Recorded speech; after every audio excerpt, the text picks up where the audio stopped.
सिर्फ तैयारी कर रहा है। जीतेगा वो जो लगातार देख रहा है कि पेपर कैसा आता है, रणभूमि में कैसे खेलना है, वो अभी से सोचना पड़ेगा।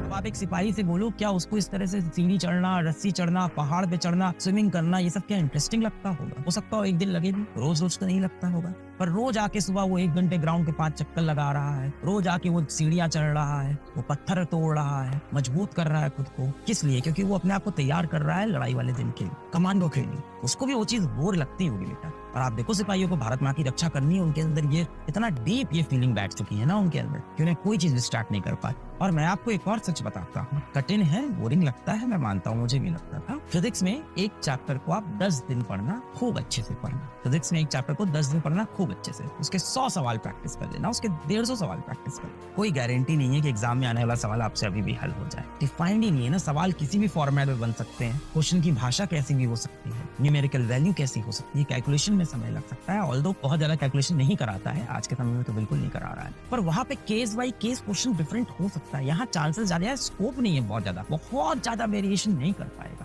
एक आध सवाल में कर भी जाए तो कौन सा। ओवरऑल जो आपने एनसीईआरटी की लाइन पढ़ी है वहीं से क्वेश्चन निकल के आना, यानी एकदम डिफाइंड सिलेबस है। आप लोग बहुत बार पूछते हो सर जितना पढ़ा रहे हैं क्या उसमें से ही आएगा, क्या जितना पढ़ रहे हैं इसी में से आ जाएगा, कहीं बाहर से पढ़ने की जरूरत है क्या? सिर्फ एनसीईआरटी पढ़नी है, नथिंग एल्स। एनसीईआरटी के बाहर कुछ नहीं आता है, कुछ भी नहीं आता है। सिर्फ एनसीईआरटी को एकदम बढ़िया से पढ़ लेना है। कितने फायदे की बात है कि वो लिमिटेड पेजेस से एक लिमिटेड नंबर ऑफ क्वेश्चन आ रहे हैं जो एक अच्छे नंबर देके जा रहे हैं और जो कम समय भी ले रहे हैं। एक बार इस तरह से देखना शुरू कर कि हाँ ये बोरिंग होगा, थोड़ा कठिन भी होगा, पर एग्जाम के लिए क्या है, गोल्डन बटन है, डायमंड बटन है। एग्जाम के लिए आपका डायमंड बटन है। जाहिर सी बात है जो चीज डायमंड बटन है उसको पाना इतना भी आसान नहीं होगा, और लिंक्ड है चीजें बनने लगती हैं, तो चीजें धीमे धीमे बनना शुरू हो जाती हैं। कई बार कुछ चीजें याद करनी ही पड़ेगी। इसमें इंपॉर्टेंस समझ में आ रही है? इंपॉर्टेंस समझ में आई? क्या इंपॉर्टेंस है कि उसके सवाल आते हैं एग्जाम में? नहीं। इंपॉर्टेंट क्या है कि सवाल बहुत जल्दी हो जाएंगे, देखते ही टिक करना है। दूसरा, इजी किस लिए? इजी इसलिए क्योंकि डिफाइंड नंबर ऑफ पेजेस पढ़ने हैं एनसीईआरटी के। उसके बाहर से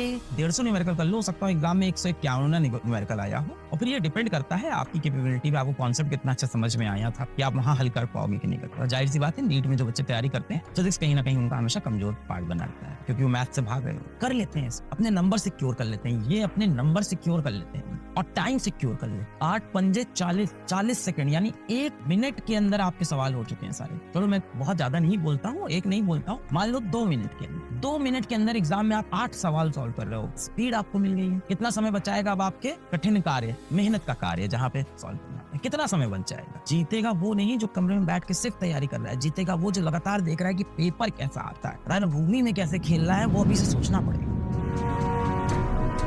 आप सोचो गेम बहुत अलग चल रहा है, भीड़ में